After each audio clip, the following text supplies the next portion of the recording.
Hello, everybody, and welcome back to Call Me When They Kiss. I'm Issa. And I'm Sydney. And if this is your first time tuning in, every Friday, Sydney and I discuss a different romance movie, and you can also join us the last Monday of every month for a discussion on a romance book. Today, we are discussing Dirty Dancing, and our book for the month is The Night and the Moth by Rachel Gillig. That episode comes out January 26th. So next week we'll be watching Notting Hill. This obviously it's one that a lot of people know. It stars Julia Roberts and Hugh Grant, and it's also in Emily Henry's top 5 romance movies. And so neither one of us have watched it, right? I haven't seen. Oh, I thought you had. Oh, well, okay. Technically I have watched it, but if I watched something once when I was a teenager, I have no recollection of it other than just a few of the famous lines. So it basically feels like I'm going to be watching it for the first time. Yeah, So I've I'm never excited. seen it. I'm excited too. And, well, I was thinking about it. Dirty Dancing, this is the first movie we're doing that both of us have already seen before. That's true. Every other movie we've discussed so far has been brand new to us. And I like that. I mean, I guess that's kind of the point, to like watch and discover new movies. But it's just funny because Notting Hill is like, again, one of the most famous like romance movies. And so it's just funny that these movies that have like such big success, even like Before Sunrise, we've never seen before. But it's kind of fun to go back. I am surprised that I don't remember more about this, or that I didn't watch it more, because I do love every Julia Roberts romance movie that I've watched. And I've watched, I think, almost all of them, like Runaway Bride and Pretty Woman and My Best Friend's Wedding. Like, I love her. I love Julia Roberts. And so I don't know why this one kind of just fell under the radar, but hopefully I like it. Like, I can't recall if I never watched it again because I didn't like it, or if it's just like I just moved on. So hopefully it's good. Was it you? Weren't we talking about how we don't really like Hugh Grant? Yeah. Maybe that's why. There's something about him. I actually haven't seen any of those Julia Roberts movies that you listed. Haven't seen You them. haven't? None of them? No. You never watched Pretty Woman? I think I saw half of it on TV one time. Have you seen Steel Magnolias? That's a Julia Roberts movie. Okay, that I actually didn't. But is that one a romance, or is it like a coming of age type? It's like or neither. I can't remember if Julia Roberts is like coming of age in that one, but it's about women. Oh, yeah. That's all I remember, to be honest. Okay, well, Issa, we should have just had a Julia Roberts episode, because she's apparently the Meg Ryan of the 90s. Well, it's not too late. I guess we could do that at some point. Yeah, those are really, like, Runaway Bride's okay, but Pretty Woman is really good. And it's the same guy too. Richard Gere. Richard Gere, yeah. I like that I guess they just had like such great chemistry. They just kept getting casted in movies. I think they're in like 3 movies together. It's kind of fun to see like what couples just like work and keep getting casted. Mm-hmm. I feel like that hasn't happened recently though. No, but I have seen like since People We Meet on Vacation, like people have said like they need to make Emily Bader and Tom Blythe that couple. Like Tom Hanks and Meg Ryan were in a couple movies together too. And so yeah, people are saying that they need to be that new couple to be in rom-coms together, which I wouldn't mind. Well, I really liked both of them in People We Meet on Vacation. Maybe it's just that I know Tom Blythe wouldn't do that. Like most of his roles are darker characters. I don't know. Yes, I would like for him to be able to be in another rom-com though, because we kind of talked about this in the last episode, but I just felt like Alex's character was a little underdeveloped, and like he didn't actually have, I mean, he still showed off his acting skills. He had a lot of really great like acting without words too, like with his eyes and his body language, and like he did a great job still, but he didn't have a whole lot of lines that were nice. So like I would like to see him be like this really sweeping, cute, charming guy, you know? I guess I agree with that. Like, I feel like he needs another chance at a rom-com. It wasn't that they had bad chemistry. I think they had good chemistry, but then I was reminded of clips from My Lady Jane and Emily Bader's chemistry with her co-star in that show, and they had crazy chemistry. Their So chemistry was so good that it's like, that guy's like, I'm like, oh, I don't want to hurt his feelings. Because I really like him, but like, he's kind of odd looking. But like, their chemistry is so good that like, it's one of those shows like you get to the end and you're like you're really sold on it. Well, and that's why like when people are like, "Oh, these people should be cast in every movie together, like put them in more movies together where they kiss." That should only happen if there's extremely crazy chemistry. And like, yeah, it was good in People We Meet on Vacation, but I don't think it was like, "Oh, put them in every movie together." But My Lady Jane, it was kind of given that. I'm like, "Whoa, they need to do another project together." Okay, well, should we discuss Dirty Dancing? Let's do this. This is like our first, well, I guess Before Sunrise wasn't a rom-com, but yeah, everything else has been a rom-com. As I was watching Dirty Dancing for the first time in a couple years, I was like, wow, there is a lot of social commentary in this movie. Yeah. It felt like I was watching it for the first time. Yeah. Because like when I watched it and loved it in high school, I don't think I was thinking of any of these themes at all. Somehow they're just like, oh, like, ooh, sexy dancing. Wow, Patrick Swayze's so hot. Like, I wasn't thinking about this at all.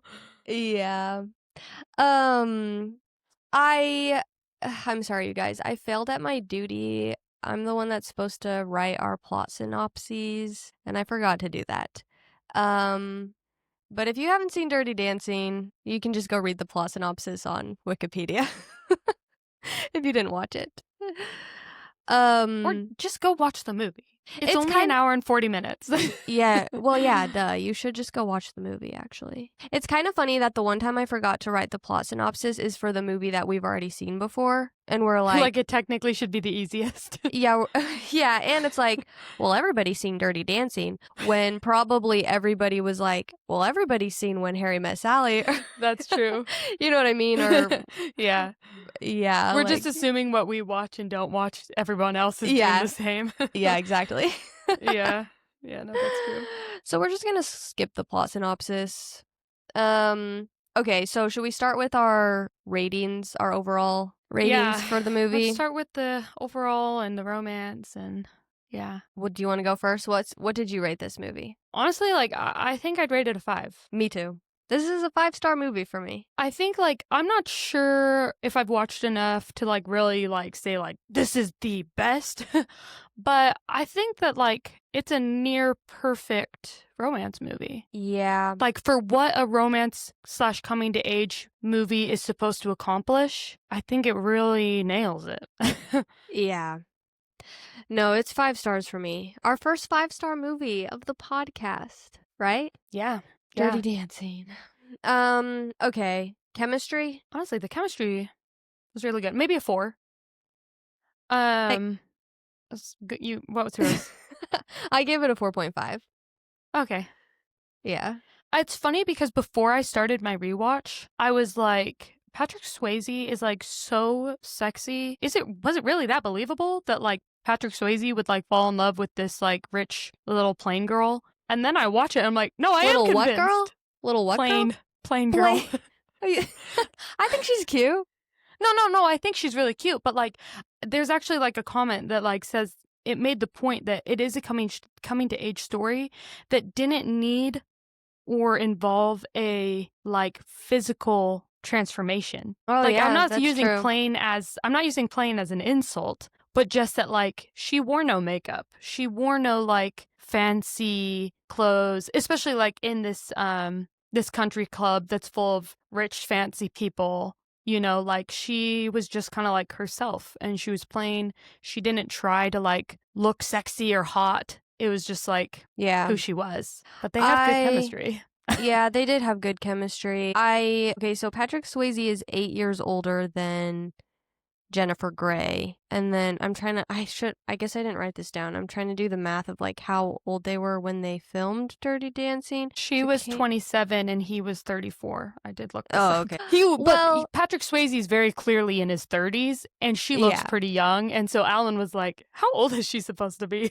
Well, and how old is he supposed to be? Like college age? Yeah, I couldn't tell that. Like, I'm assuming he's not supposed to be 34. That's quite old to Right. like still be trying to, like, he didn't join the union yet or anything like that. Yeah. So maybe he was supposed to be like 24, 25. I don't know. It's funny. I mean, I know they still do this nowadays, but it seemed like even worse in the 80s. Like Grease, they have like 40-year-olds playing Yeah. high schoolers. That's like kind of what it was giving, but I mean, it's still a 5-star movie to me.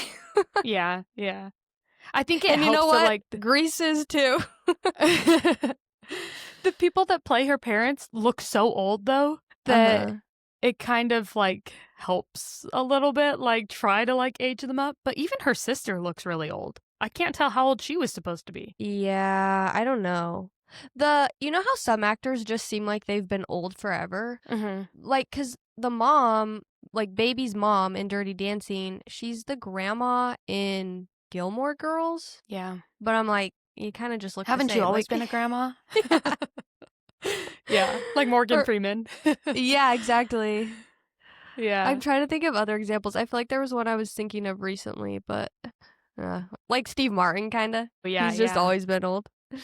No, that's so true. Well, even like the guy that's always with Steve Martin. Martin Short? Yeah, Martin Short. Like, he's always with Steve Martin. His best friend. His sidekick. I hope that's how people think of us. They're like, that would be cute. We're a pair. Issa and whoever that other chick is. Or vice versa. Yeah.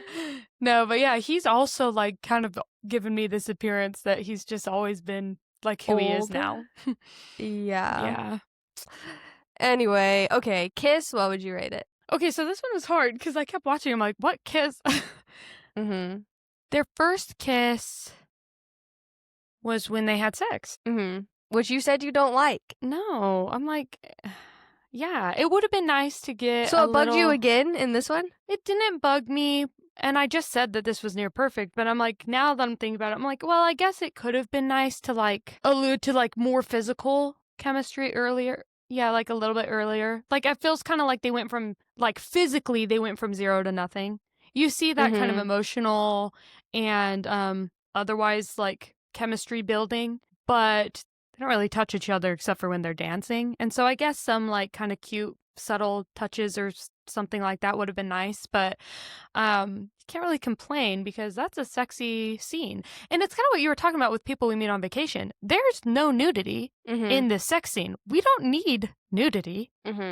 We just need more chemistry, and they have that. So are you judging it purely based off like literally when their lips touch, like that kiss, or like the whole scene? I'm just kind of doing the whole scene, I guess. Because as I've said a few times now on the pod, I kind of rate the kiss more on the context around the kiss. Yeah. Okay. So I did give it 5 stars. And I think like I would agree. I totally agree with what you're saying about it did kind of go from 0 to 100, like they hadn't kissed or touched before this point. But there was all this like sexual tension, even with them butting heads. Like, yeah. Just being kind of annoyed and irritated with each other, but then also having to dance with each other. And then when she's in the backseat of the car changing her clothes, he's like checking her out. Yeah, that's true. But then just the whole scene, and this is why it's so important that sex scenes be put to iconic songs. Like, I actually can't tell you what song was playing during the balcony scene of People We Meet on Vacation. That's a good point. Now that I think about it. But I love Cry to Me, the song that's playing during this scene with Baby and Johnny. And it's just so good. My aunt commented on our post about Dirty Dancing about how... What did she say? I should just go find said something the on like comment. the part where her hands are on her butt on his butt. Baby's hands are on his butt and she's circling around him, and I think she said it lives in her mind rent free. Yeah. I hope, Aunt Emily, if you're listening, you're so valid for that, queen. Yeah, baby's hand on Johnny's butt as she walks around him in his cabin lives rent free in my brain. Yeah, no, 5 out of 5 for me. It's just like, yeah, perfection. And what you're saying about the music is such a good point, because I thought that like 10 minutes into this movie, like, yes, the soundtracks are so important for movies, and this soundtrack is just as good as the whole movie. Like, I love all the music in this movie. Yeah. Even though my mom hates Time of Our Lives. Really? Yeah, like she hates it. So I don't know, like, it's interesting. It would be interesting to like have some older people on this podcast, because like what was perceived at the time as like cringy or uncool versus like us watching it. If this came out in 87, was that what it was? Mm-hmm. So my mom would have been 14. So maybe she was too young. Like maybe like older, like people in their 20s were like, oh my gosh, this is so hot, whatever, we love it. And maybe the younger teenage girls were like, ugh, you guys are lame. Do you know what I mean? Well, that's really interesting that she hates that song, because you guys, I have a lot of fun facts about Dirty Dancing to share. This movie has a lot of interesting lore that I learned about. And not to get ahead of myself, but since you've brought up Time of Your Life, I did not know that that song was original to the movie, and it won an Oscar. Oh, I didn't know that. I don't know if that's kind of your answer to how people received it at the time. It won the Oscar for like best original song. That's funny. Let me go to my screenshot. Yeah, I just remember when Black Eyed Peas like came out with their best original song. My mom was like, not this song again. I didn't know that Black Eyed Peas had their own version. I had no idea. Should I use that in our Instagram carousel? Yeah, no. Well, no, it's you know this song, Dirty Bit. They like sample it. Did they like sample it? Oh. Yeah. It like starts with the same exact song, but I'm sure that you've heard it. We'll have to listen to it. Don't put it on the carousel though. The original is much better. Okay. Okay, let's finish going through our ratings. Well, did you have anything else to say about the kiss? No, it was great. Okay, longevity of the couple. I actually have a different answer this time than every other episode we've done. Maybe same. It's not that I don't think that they could have loved each other and like made it work. I just don't think they did. I think it's very much like right people for that time of your life. Right. And that not every like person that you love and changes your life in a positive way is like meant to be who you're with forever. Yeah. Like, baby thought about Johnny every day for the rest of her life. Yes. But I don't think that they got married and had kids. She probably married a successful politician that can help her change the world, but she would tuck her kids into bed each night and tell her about this man named Johnny that swept her off her feet. You think those are the bedtime stories? She's like, let me tell you how I lost my virginity on a family vacation. I don't know. All I'm saying is if it were me, I wouldn't be able to resist from telling everyone. Even if I like moved on, got married, whatever, I'd be like, guys, you need to see this sexy guy I hooked up with that summer. For the rest of my life. I'm like an 80-year-old woman. Like, guys, look at this guy. I don't know how my husband would feel about it, but that's valid, but that's why I'm like, probably not her kids, though. That's true. I guess my mom has never like told me about dreamy guys that she dated before my dad. Maybe she didn't. Maybe when she's out with the girls, though. True. Okay, so now we don't think they probably stayed together forever, and that's okay. What about their meet cute? 5. Well, what is it like the watermelon scene? Yeah. Yeah, 5 for the watermelon scene. Well, yeah, because he literally dances with her. It's so funny when like he spins her away and he's walking away and she's just like still grooving by herself. Yeah. Like she really got into it. Yeah. And she's so realistic. Like when she's like, I carried a watermelon. And then he walks away and she's like, I carried a watermelon. Like, that's so real. No, there's a lot of iconic lines in that movie. And again, it's just interesting the different romance movies that withstand the test of time and what lines become so iconic, because there's I Mhm. Carried a Watermelon, and then there's also, of course, Nobody Puts Baby in a Corner. Are there any others? Maybe there's just two. But two for one movie, that's pretty good. And there's just, like, scenes that everybody knows Right. also, Oh yeah, like, like the lift, "Come here, lover boy," yeah, yeah. That's what like, I was there gonna say. it's, like, hard just to pick one moment because it really does feel The whole movie. like, every scene is, like, an iconic scene. Even I don't know if this everyone else feels the same way about this line, but I really like right at the beginning of the movie when she says, "That was the summer of 1963, back when everybody called me baby and it didn't occur to me to mind." I Yeah. think that I just always like that line because I think every woman has an experience like that. Like, as you come of age or you grow up and you start to think back on things that people may have said to you or men said to you or something somebody did, and you're like, oh, that was actually sexism or Yeah. like, or that was not appropriate, so I always And it's think that kinda line is crazy that interesting. yeah, I really like that line too, and it's maybe has been 5 to 8 years since I've watched it, and when you're young and I was just watching it because, yeah, I thought it was a hot, cute romance movie, but yeah, like you said, now that we're, like, women, we've had that same exact experience now, and that line just meant something that it was like I was hearing it for the very first time. Well, are you ready for some Dirty Dancing fun facts? As I was reading about Dirty Dancing, I was like, man, like, because obviously we love rom coms, but I was like, maybe we need to make sure we're throwing in rom droms more frequently Yeah. because I was like, wow, there's just so much history and so much like historical context in the movie that's so interesting to learn about.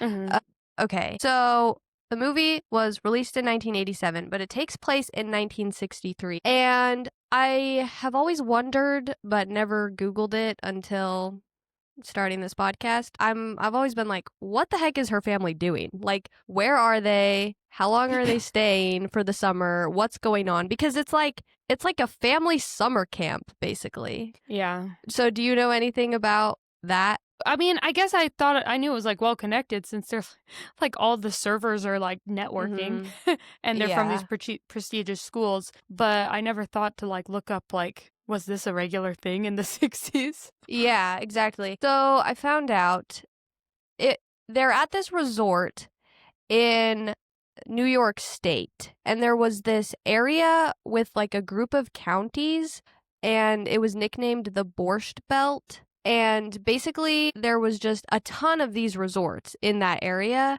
There were over 500 resorts and 50,000 bungalows. And it was specifically popular, like the main demographic of people that would go stay at these resorts were Jewish Americans. They would like go stay there for the summer, or like I mean, it talks about this in the movie, like the dads or the husbands would only come up on the weekends or whatever.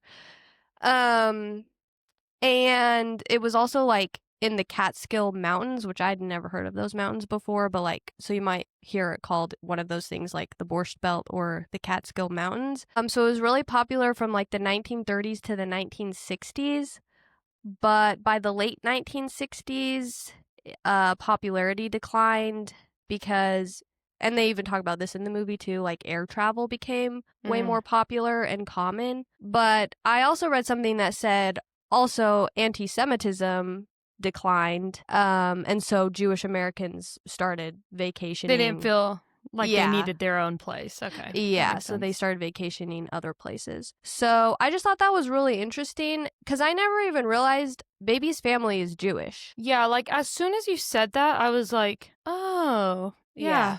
that makes sense." And the screenwriter, her name was Eleanor Bergstein, and this like was based heavily on her childhood. I think it even said that they called Mm. her Baby. Oh, And her dad was a Jewish doctor, like Baby's dad yeah. is a doctor. So, Interesting. yeah. And then Okay, everybody knows that Patrick Swayze and Jennifer Grey didn't get along on set, right? I'm assuming you knew I that didn't one. know that one. But something I didn't know is that they had worked on another movie before, and that's Top like Gun. where they're no. Not Top Gun. Do you know what it is? Red. Yeah. Red Gun? What is Red Dawn. Red Dawn. I said Top Gun. Red Dawn. Yes, You I said have it so seen confidently. Top You've Gun. seen I've Red seen Dawn? Red Dawn. Yeah. Oh, really? What's it about? I've seen both versions. So the one that they were in is like it's Russia. It's like during the Cold War. And it's like if Russia had invaded the United States. It's like a survival war. Like the United States is under attack. And I can't remember like what like if they were friends or I don't think they were dating. Yeah. I can't remember like what their relationship was. But they were main characters. But yeah, it's like this group of friends that are trying to like survive this invasion. They remade it with Chris Hemsworth playing like the Patrick Swayze type role. Oh, but it was like if North Korea invaded us. Oh, interesting. So yeah, that's all I really remember. It was like one of my dad's favorite movies, so I watched it with him. Yeah, I was gonna say, because when I saw that and then I like barely skimmed the description, I was like, oh, this doesn't sound like something I'd watch. Yeah.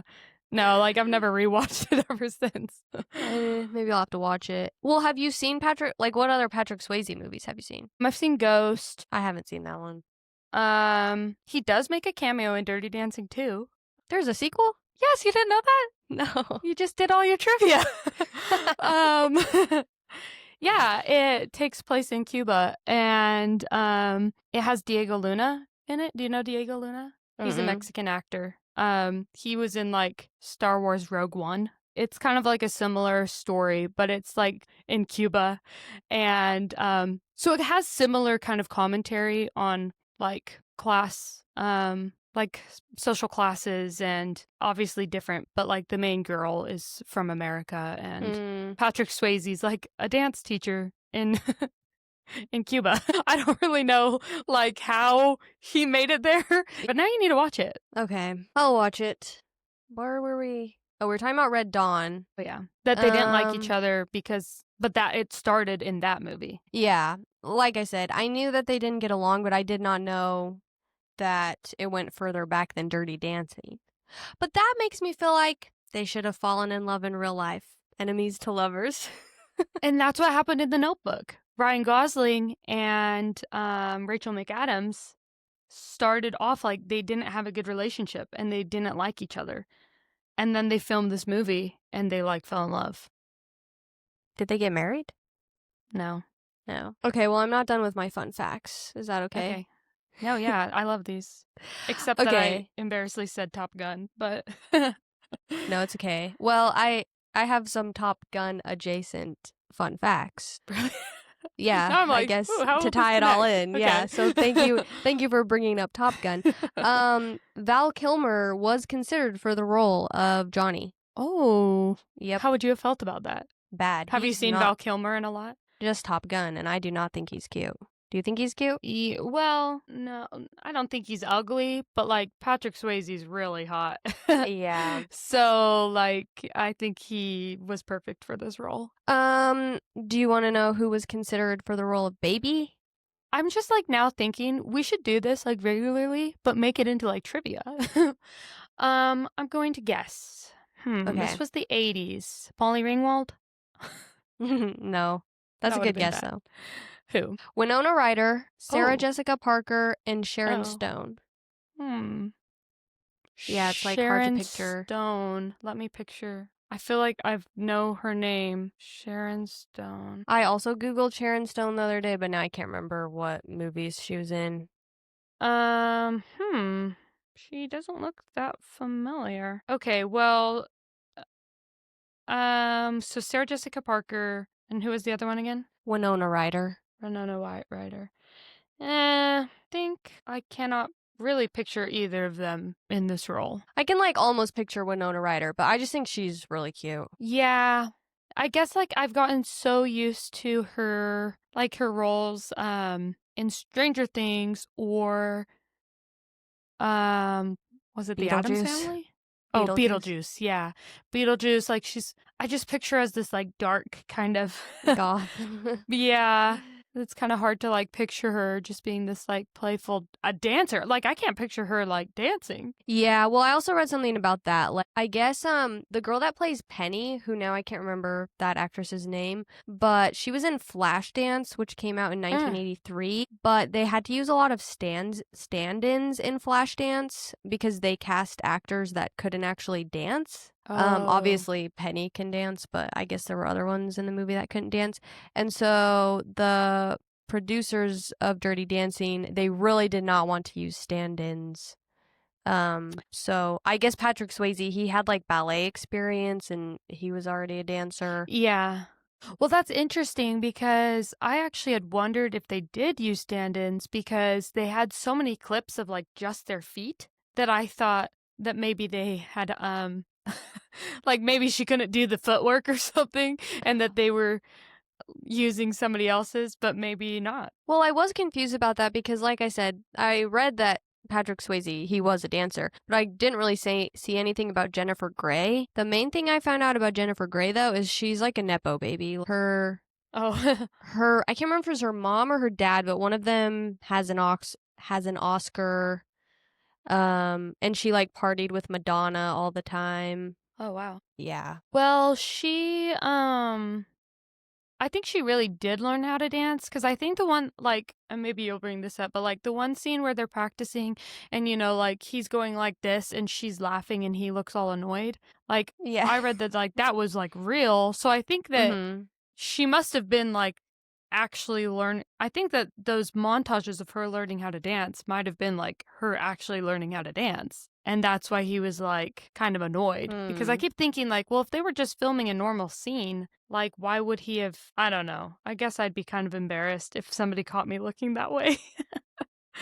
Like in a genuine reaction, like with my coworker and I'm like rolling my eyes. I But don't yeah, I don't know. I I don't guess know. like if you're an actor, you're probably just used to being filmed and Yeah, your you don't re- even think about your it. reactions being caught all the time. That's true.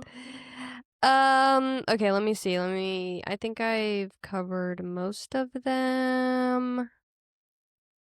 Oh, well, I thought that this was interesting. The film drew way more of an adult audience, but they had been expecting a teen audience. Interesting. So I'm wondering like how you feel about that. Like, do you agree with that? Is it like a teen? Would you consider it a teenage movie or an adult Well, movie? and this, yeah, like we've talked about this, like who's the target audience with some Mhm. of the other ones. And I did watch this movie a lot as a teenager. Mhm. So I guess like I would consider it a little bit of both. Like I would picture maybe like 16 to 20, like mid 20s. Mhm. Like, I'm not sure. No, but I guess even if it came out and I was 30, I feel like I would have liked it. It seems pretty kind of adult. Even though nothing's explicit, there's no like cursing or any, like, I don't know. I just wouldn't Didn't you tell picture me a. it was rated R when it first came out? Yeah, but now I'm like, did I make that up after rewatching it? Let me see. Okay, so it was edited. So I guess it originally had a rated R rating, but it made edits to change it to a PG-13 rating so that it would appeal to its target teenage audience. And so they toned down suggestive scenes and language. Wow. Dang, imagine getting the uncut version of Dirty A rated R Dancing. version of Dirty Dancing. That would be nice. No, I'm just kidding. Uh, Okay, let's see what else I have here. Oh, this was interesting. A May 2007 survey by Britain's Sky Movies listed Dirty Dancing as number 1 on women's most watched films above the Star Wars trilogy, Grease. The Star Wars, it's like, well, yeah. Wait, Star Wars was the women's most That's watched? that's why I'm confused why that's even like on here. But Grease, The Sound of Music, and Pretty Woman, that is interesting to me. This was Yeah. funny to me. The film's popularity has also caused it to be called the Star Wars for girls. That just doesn't make any sense to me because it's a standalone movie compared to like a big franchise, but I guess Yeah. back then there was nothing for women. Well, even still, what would you call today's Star Wars for Yeah. girls? Twilight? Like, I get, yeah, actually, yeah. And we've talked about this too. Like, I don't know Hey, why but they Star don't. Wars is for girls. Yes. Yes, it is.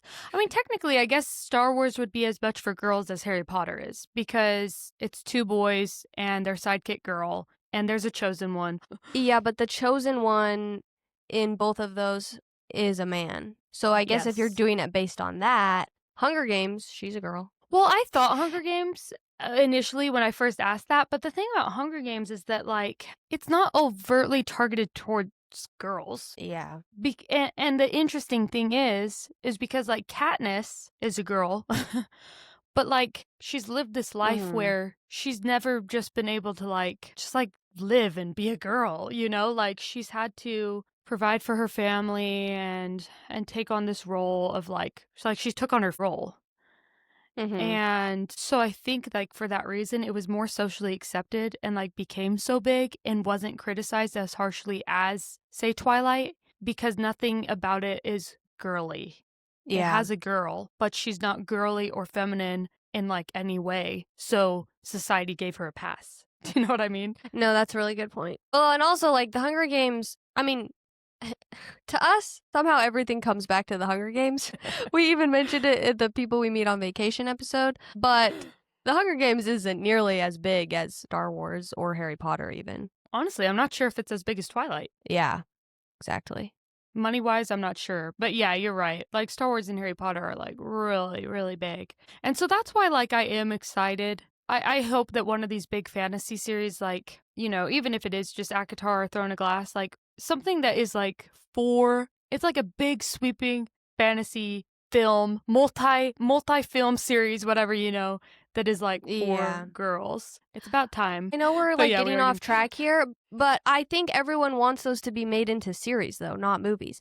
But I'm staunchly in the movie camp because I want Yeah. like an epic movie theater going experience where once a year you can't wait to go see the next movie. I agree. Maybe Okay. one can be made into a TV Yeah. series, but we do need one to be like, I just feel like we haven't been able to like we deserve a space in the theaters too. I don't want it to be turned into this thing that's like streaming is for girls and the movies are for guys because that's kind of how it feels right now. Yeah. And Well, The I Housemaid, want our things there too. but The Housemaid wasn't girly, but like I feel like that was mostly women going to see The Housemaid, don't you think? Yeah, no, I mean there's movies that have came out for girls, but it's like one girl movie for every 10 boy movies. Well, I guess sorry, let me clarify. What I meant by bringing up The Housemaid was even though I don't even like thrillers that much and I don't even really care about Sydney Sweeney, but I hope that the success of The Housemaid is Oh, good yeah. for us in general. Even though it And wasn't romance, it was a book to movie adaptation, a book that as far as I'm aware is mostly being consumed by women. yeah, that's true. Basically, we need more women's stories. Okay, but we digress. I have a couple. Sorry, I'm not done. Why do I No, keep keep saying going. sorry? This is our podcast. Yeah. I can talk as much as I want. Okay. I'm sorry for saying sorry. Okay, listen to this crazy fun fact. Time of My Life has been listed as the third most popular song played at blank in the UK. Take a stab. The third most popular song played at blank in the UK. Is it like a location? Yeah, like what type of event? A wedding? No, the opposite. Funeral? Yes, a funeral. I know, I thought that was crazy. I would never have thought of playing that at my funeral. I know, me neither. And I think this is my last one. In 2024, the film was selected for preservation in the United States National Film Registry by the Library of Congress as being culturally, historically, or aesthetically significant. Well deserved. And I double checked. None of the movies we've talked about. Like, I thought maybe When Harry Met Sally or maybe Before Sunrise, maybe Yeah. they had made the list, but nope. So this is our first movie on that list. Well, I think it's because it does have it has underlying themes that aren't just like a love story. And not that a love story on like standing alone isn't um like compelling enough, Mhm. but this just does a really good job at like making you think while also just like loving this love story. I appreciate a movie that I mean, I like a movie to just enjoy, There's a time and a place.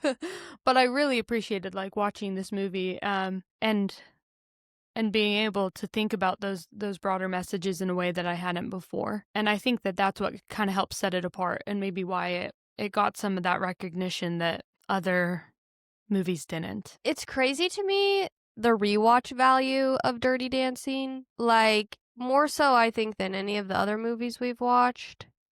Mhm. And I'm not someone, and I think it goes along with what you're saying. Like, it is the perfect balance of romance, but also coming of age and even social commentary. Like, I'm not one that particularly enjoys super sad movies. Mhm. Um, so it just really strikes this perfect balance, I think, of being happy and sentimental, but also serious and emotional.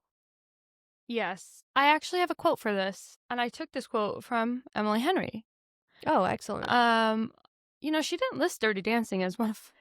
Well, I guess she was giving rom-coms. I'm curious what her favorite romance movies are when you eliminate the comedy specification. Uh-huh. But she was saying, I hear a lot of feedback from people who aren't really romance readers, who think of it as a sheer escapism. So that's what we're talking about. Like I said, yeah, there are movies that I do enjoy just watching for sheer escapism, just to laugh and enjoy it or whatever. Mhm. But she said, that has not been my experience as a writer or a reader or a watcher. The reason I love romance so much is because it takes the brightest parts of life and the darkest parts of life and puts them side by side in a way that feels safe because you have that safety net of a happy ending.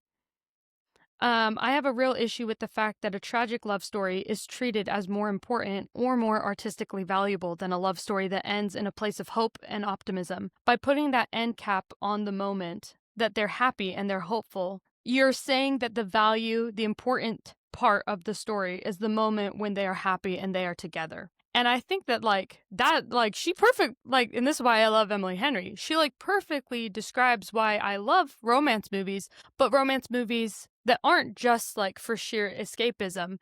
Um, Mhm.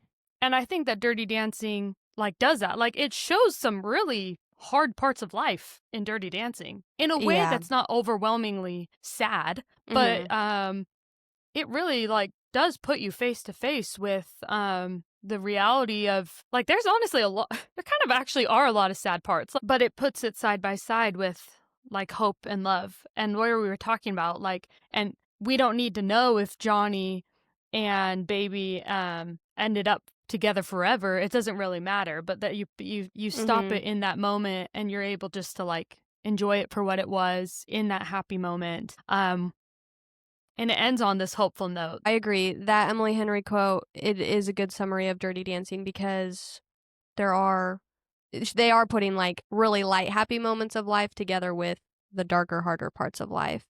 And that kind of leads me into I do want to talk about Penny and her abortion. I feel like we can't talk about this movie without touching on that. And I did find an interesting quote that I wanted to share about it. It says abortion rights advocates have called the film the gold standard for cinematic portrayals of abortion, um, which because it offers a compassionate depiction of abortion in which the woman seeking an abortion was not demonized, with the primary concerns being her health and preserving her capacity to bear children at a future time, rather than the ethical dilemma that might or might not inform her decision, a portrayal that is not necessarily available in current films. And I just thought that was really interesting. And it actually reminded me, I was thinking about Les Mis and Mhm. how, everybody watches Les Mis and feels nothing but compassion and love for Fantine. Um, when she feels like she has literally no choice but to turn to prostitution. Mhm. And, like, everybody can so easily, like, grasp that concept that, like, well, she probably doesn't wanna be a prostitute, but she literally feels like she has no other choice, and I Mhm. feel like that's kind of what they show with Penny. Like, Penny, I don't think she wanted an abortion, and when Dr. Houseman tells her, um, that she's relieved when Dr. Houseman tells her that she can still have kids, Yeah. and it's kind of the same thing as Fontaine, like, it's portraying Penny as someone to have compassion for, which I appreciate, and, I think that's why, like, it's and of course we know this because we have a movie podcast and we read a lot of fiction, but that's why, like, movies and books are so important even if it is fiction because, like, it teaches us compassion, and Yeah. it's an example of, like, well, maybe you would never get an abortion in your whole entire life, but that doesn't mean that there's not women out there who, like, don't feel like it's their only option and they need access to a safe one. Yeah. Like, the media we consume really does matter, and, a lot of times, like and, I've talked about this with Issa about, like, my public health degree and how, sometimes I feel, like, kind of silly or embarrassed because it makes me think of, situations in a movie that I'm like, "Oh, that's not safe," or "That's, like, not a healthy habit," or, "That's dangerous, risky behavior," or whatever it is. Um, but then I think about it, I'm like, "No, but that does matter," like, because, um what we portray as normal does tend to like shape social norms. Mhm. And yeah, like treating somebody with compassion like really doesn't matter. It really shouldn't matter even what your views on abortion are. Um that at the end of the day like Penny's still just like a human. Yeah. And like it's really so simple that like she deserves compassion in that moment. And I like that, baby. I'm like, "What's her name? What's her name?" Francis? Frances. But, baby, her Yeah. dad, yeah, like, he doesn't criticize her for 1 second. Like, there's nothing he says or even does at any point that would indicate harsh feelings towards her, and like he immediately Towards wants to Penny? like yeah, towards Penny. And he immediately, though he's in the wrong because he's accusing Johnny and Johnny didn't get her pregnant, but still like in that moment he holds him accountable. He immediately recognized that like somebody else was involved in this. Well, and when he finds out that it wasn't Johnny and it was actually Robbie, who's like this rich Yale student, he doesn't change his tune and is like, well, Robbie, you get a Yeah, pass because you're you're rich and you're of this status. Like he holds Robbie equally as accountable as he did exactly. Johnny. Love it when he like snatches his check back. I know, But yeah. then I'm like, well, did you go and give that check to Johnny? Because you should have. Yeah. It sounds so silly, but I just really didn't realize how deep this movie was till last night. I just Uh, didn't consume media in this kind of way, I guess, when I was younger. But this comment is mhm. talking about how, like, in this movie, that the dirty dancing is like a metaphor. And that it just shows like women being able to like struggling to express themselves and like show themselves as like sexual beings, and that it's often like portrayed that you can't be like a nice girl or like somebody that's going to join the Peace Corps and change the world and also be like a sexual being, Yeah. like baby. um and again, like, wow, baby, wow. They call her baby. They treat her like a baby. I don't know why these wheels just started spinning. But like they like expect women, nice successful women or women that want to make a difference or whatever to like perpetually be in this state of innocence and Mhm. babiness. And that this part of baby like she was learning to be that part of a woman too. Mhm. Again, like these messages that are important to show. in media. Mhm. Like, the baby is still baby, and she says that to her dad. Like, her dad's, like, acting ashamed of her, and for what? Like, Yeah. because what's shown so far is that she saw somebody in trouble, like, she wanted to help them get through that situation. She apparently doesn't see social class.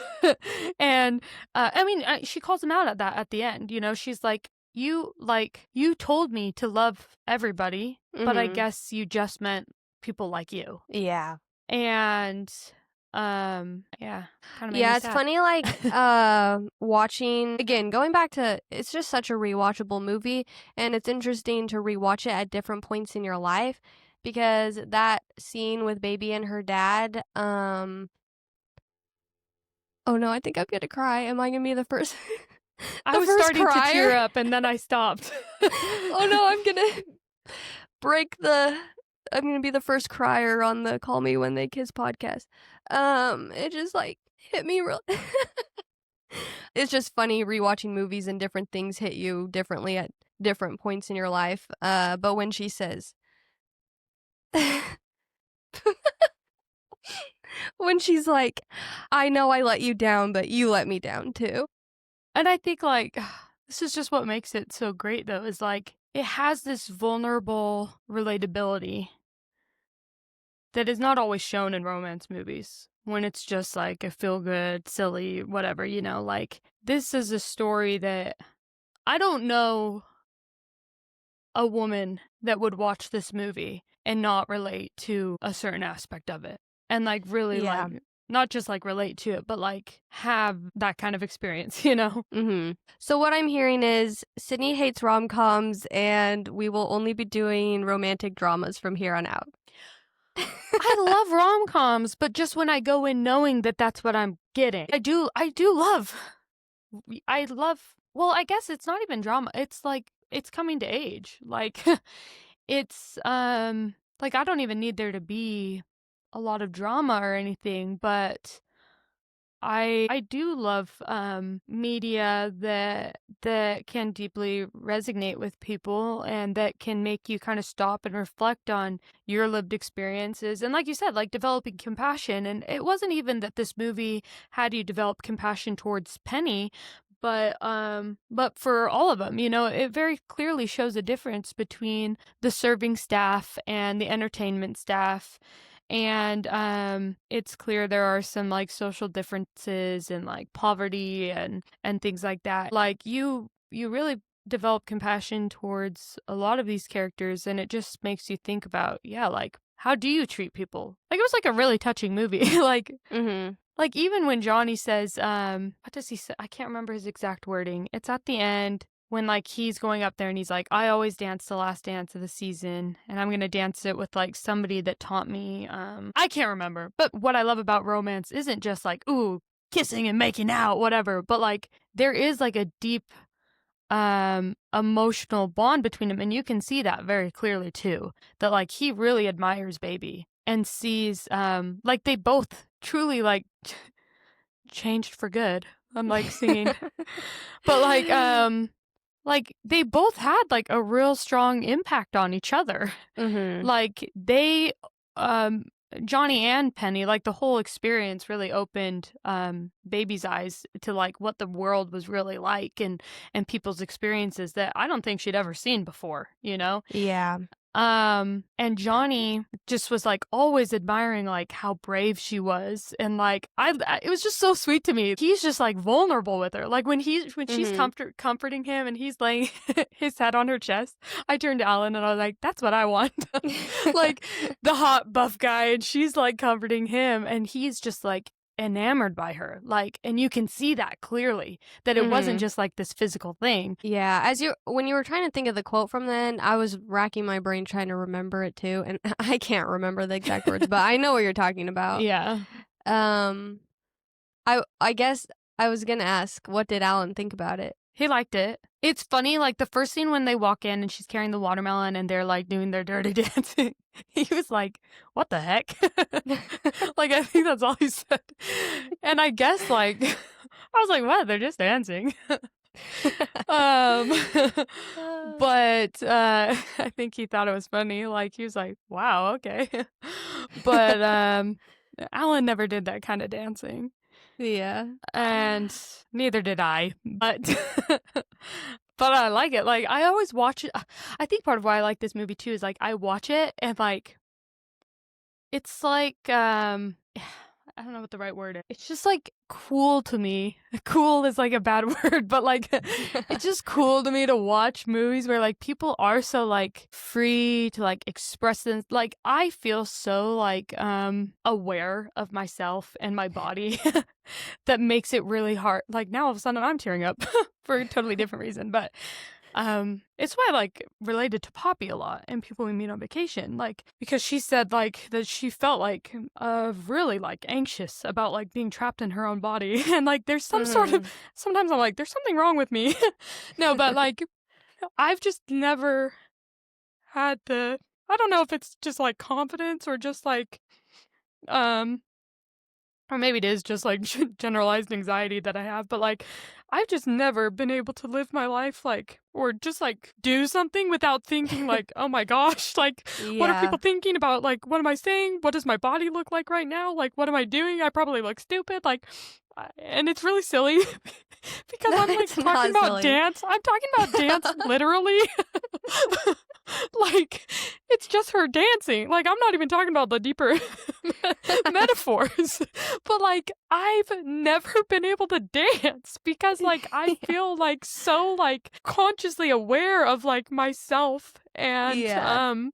like, what other people might be thinking, but also, like, literally just, like, I've just never had that sort of confidence with my body. And so, like, it's really silly, but, like, watching them, like, dance dirty, I'm like, that's really cool. Like, I really like that you can, like, just, like, be in your body and, like, be in a moment. Like, it's not even sexual because, like, Johnny and Penny dance together and, like, they don't have, like, a sexual relationship with each other, but it's just, like, it's just a form of expression, you know? Mhm. And, like, I'm just like, oh, that's cool. Like, I wish in another life, I'm like, I wish I could have been a dancer. But I know when they're it's just not in me. yeah, no, same. When they're doing it, it really does look so fun. Not even Yeah, like I'm the like, quote unquote dirty dancing, but just all of it. I'm all like, of man, it. I wish I could do that. Yeah, it's just like it's just like a freedom that I've never really felt in expressing myself.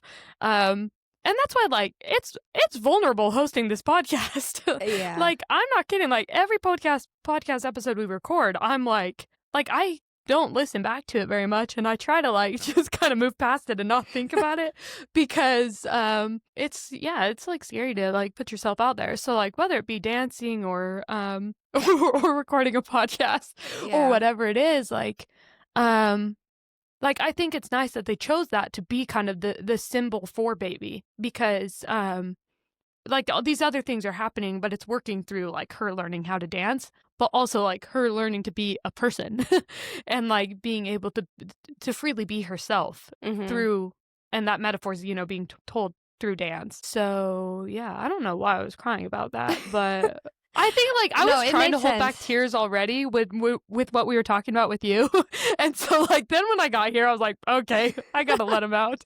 Well, that's I was gonna say, like, when you were talking about feeling stressed all the time about sounding stupid or feeling like making sure people understand what you're trying to say. I was gonna say, and you were kind of joking about the podcast, but you're exactly right. Like, it is a vulnerable thing to do. And I mean, we just talked about this over the weekend when we were together. I'm proud of us for being brave and putting ourselves out there and doing this. And you would think, like, oh, we're talking about girly romance movies, and you think maybe some people might think that sounds superficial, but I But mean, this look is at our us. conversation. Yeah. Yeah, Yeah, yeah. yeah.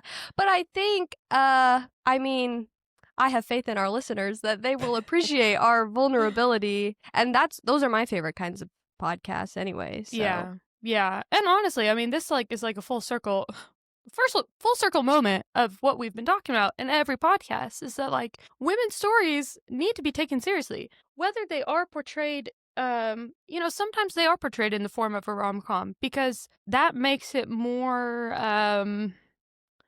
like, digestible for some people, you Mhm. know? But, like, these stories are important. It's really, like, quite frustrating to live in a society where it's so often just like, "Oh, whatever. Like, that's just for girls." Or that's just for Mhm. like, because I do think that about our podcast sometimes, like, will people think I'm silly for, like, like, I'm almost 30 and I'm, like, talking about kissing and, you know, hot guys or whatever. But, like, Mhm. all of these stories, like, do have a deeper, purpose to them. Well, not all, not of course, not every romance story, but all the ones that we love, like, usually Mhm. do. And it's just so important. Like we have voices and we have stories that matter and that have value and that like I believe are making the world a more compassionate place, you know? We're talking about Red Dawn and how that's like every man's favorite movie or like Star Wars or whatever. And like those of course have don't even get me started on Star Wars. Star Wars has a deeper message that I think a lot of men are just choosing to ignore. That like Mhm. the whole message of Star Wars is literally love, and nobody wants to face the reality of the Star Wars stories. But generally, like you know, these war movies or whatever, like they can watch them, they can enjoy it. That's fine. But like our stories are better. No. But like we're telling stories of like hope and falling in love and like Mhm. having that love be a catalyst for social change and like and compassion towards others and like I'm like these are good stories. Well, and even, like, on a more simple level, because you were talking about feeling silly for talking about kissing or whatever. Because I mean, I've had the same well, I mean, we've talked about it. We, of course, have discussed these things at great length, but everybody wants romance in their life. Yeah. So, it's kind of funny to, like, dismiss it when everybody wants it and Like men too. Like men complain about the male loneliness epidemic and, like, yeah, yeah. everybody's looking for it, so then why are you surprised when we wanna talk about it? No, that's true. Wow. Dirty Dancing. What an episode. Okay, I feel like we should quickly end on a more lighthearted note and wrap it up Okay. I before have we a start crying again. I have a note. Okay. There was a Reddit thread that said the subreddit is called Ask Women.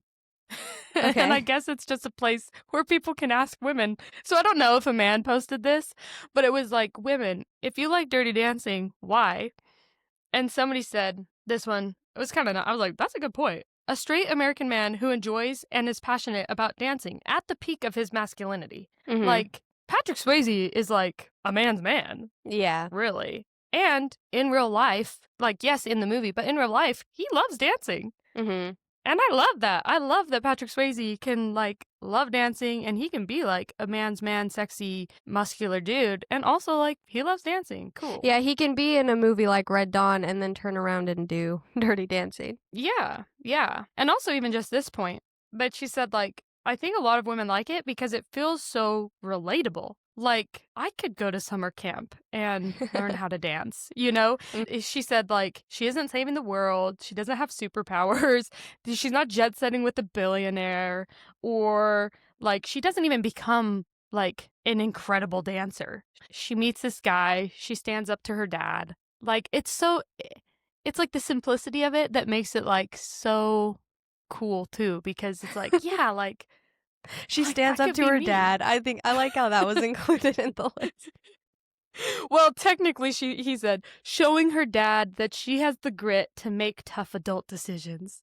But but yeah, like it's just fun to watch a movie that you can like feel like you can step into, you know? I mean, I guess a lot of like romance movies that take place in normal time sort of feel like that, but I don't know. There's just a different level of simplicity. It's she's not even like a lot of these movies the lead females are like marketing. They all work in marketing. Have you noticed that? Yeah. Like all of them. Or they're Everyone like works in marketing. writers or yeah, for a magazine. Communication majors. Yeah, right. Including myself. I majored in communication, which now I'm like, Was I like subconsciously influenced by all these By women all that your I rom watched in these yeah. movies? Yeah, but it's like not even that. Like she's just like she hasn't done anything with her life yet. She's just a Right. girl standing in front of a guy asking her to love him. Is that And that's Notting from Hill? Notting Hill, our next week's movie. No. See you guys next week. Yeah. Yeah. No, that's a But really good point. It is there's so many different aspects to it that anyone can relate to. what's your favorite positive wrap up? Like your biggest positive takeaway from it? Well, my husband watched it with me, and it was his first time seeing it. Sorry, this is like not specific to the Alan. movie, but he loved it. And he Yeah. keeps talking like he came He home keeps from talking work. about Yeah, like he came home from work the next day and brought it up so I could tell he'd been like thinking about it all day. Yeah. So I was like really excited that he loved it so much. And he did watch When Harry Met Sally with me. I knew he wouldn't like Before Sunrise.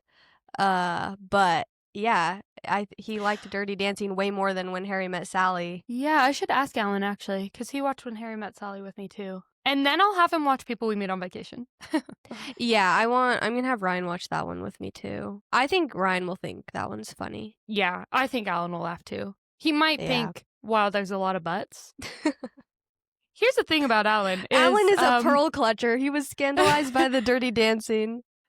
well, it's actually like kind of interesting because I do think that the culture in Mexico, at least like where he grew up, um, it still is fairly like I think there are certain topics and things that are considered more taboo Oh, than really? here because it's like a very like heavily like Catholic country and there still Mm. are a lot of like Alan never really heavily like practiced Catholicism growing up, but it still was like everyone was like culturally Catholic, you know? And so there are definitely things that he feels like, oh no, like we don't talk about that. Or like no, they Interesting.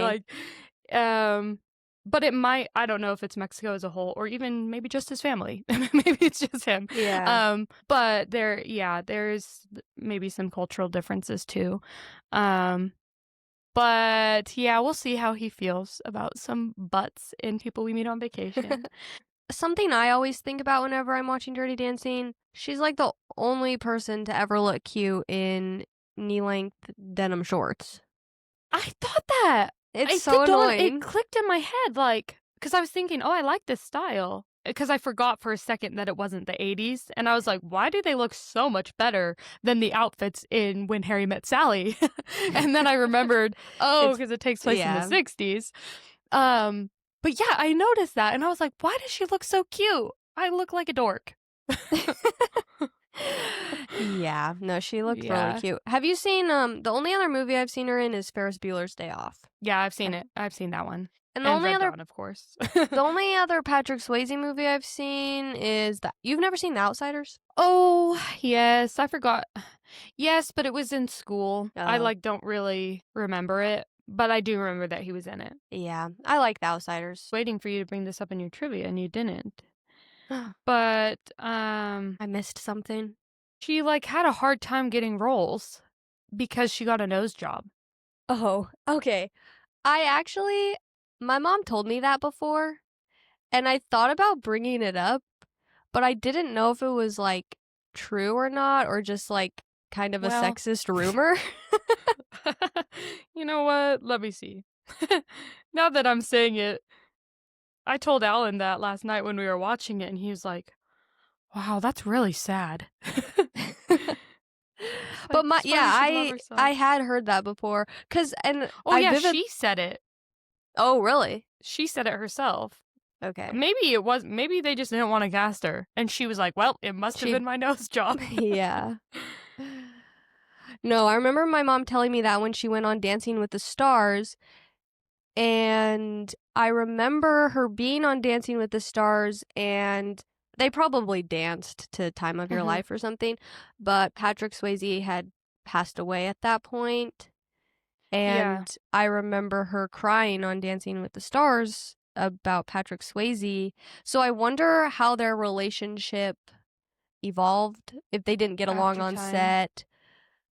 I mean, I never took it that they like genuinely hated each other and like I thought they just didn't they jive. just kind of butt heads, yeah. So, but I wonder, Yeah. like, especially with the success of Dirty Dancing, if that brought them closer together. Yeah. No, that's true. I feel like it's hard to hate someone if you make a really successful a really successful movie together Yes. where Sorry. everyone's rooting for you to be together. Yeah. And it's hard cuz like they're just coworkers. I have so many Right. coworkers I don't Yeah, care yeah. about, you know. Not currently. In case anyone's listening. That sounded really mean. I just meant like in general, you work with people you get along with, you don't get along Right. with, and it's like nothing personal. But for actors, it's like, what? You're not best friends? Yeah. Yeah. I'm sorry. I was like trying to find the quote she talked about her nose. It says, after consulting her mother and 3 plastic surgeons. Oh, wait, no, that was after. So she had the one, and that it was actually like worse, and she had another one to like try Mm, to fix it. correct it. Well, and it's interesting because we've talked about in another episode how celebrities are all starting to look the same. Mm-hmm. But I think there's a lot of celebrities, especially from the 80s and 90s, that are like so well known for their unique features. No, And that's I feel true. like that is something that Jennifer Grey had going for her. Like she had the curly hair and Mm-hmm. like she had a distinctive nose. I even thought that in Before Sunrise. Ethan Hawke had kind of bad teeth, but I Mhm. kind of liked it. You joke like that you like watching hot people. Like you're like preferably two hot people, which yeah, like I really But enjoy looking at hotness is Patrick more than Swayze. just and hotness, Perfection. yeah, is more than just physical appearance. Yeah, no, that's true. It gets to a point if you're watching a romance movie and there's just these two like totally hot, perfect, flawless people, it just doesn't feel like real life anymore. Yeah. So I So guess that means they should keep casting Glenn Powell. No, I said imperfect, not ugly. No, I'm just kidding. I'm curious how our loyal listeners will feel about this episode because we laughed, we cried, we talked about social injustices. We So ranted. please, yeah, please let us know. Are you like, whoa, you guys need to stick to the rom-coms? Or do you want more of this? Do you want more of our personal traumas? And if people don't like, usually we're like, tell us how you feel. But like, we know so many people, like, everybody says they love Dirty Dancing. And Yeah, so you guys told us if to you, do this one. yeah, so like, if you're someone out there that Dirty Dancing wasn't your cup of tea, like, I would like to know, like, why, Yeah, same. I've actually like haven't really looked into negative reviews. So, oh, did you know the score on Dirty Dancing? Yes, 72%. Oh, it's kind of That's low. the critics score. Okay, well, they suck. Um, I'll have to go and read Sometimes some of them. though, like, well, I have thoughts on that, but maybe I'll save them for next week. Okay, okay, Don't let me forget. okay. Okay. Well, Well, thank you guys so much for listening. We'll see you guys next week. Bye. bye.